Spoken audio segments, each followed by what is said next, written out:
Samantala, muling binigyang diin ni Police Lieutenant General Nartatis Jr.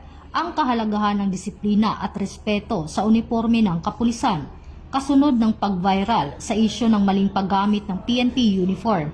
Aniya, ito ay isang sagisag ng katapangan, sakripisyo at tiwala ng mamamayan at hindi dapat gamitin sa katuwaan. Sa ilalim ng kanyang pamumuno, patuloy na pinagtibay ng PNP ang disiplina, seguridad at integridad ng organisasyon bilang bahagi ng bagong PNP para sa bagong Pilipinas, serbisyong mabilis, tapat at nararamdaman.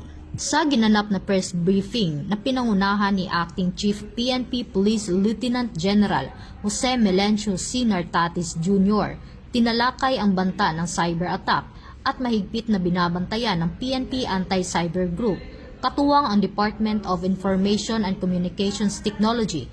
Ayon kay Police Brigadier General Bernard R. Young, ang distributed denial of service attack na posibleng mangyari sa Nobyembre 5 taong kasalukuyan ay hindi data breach at walang personal na impormasyon o pera ang maaapektuhan.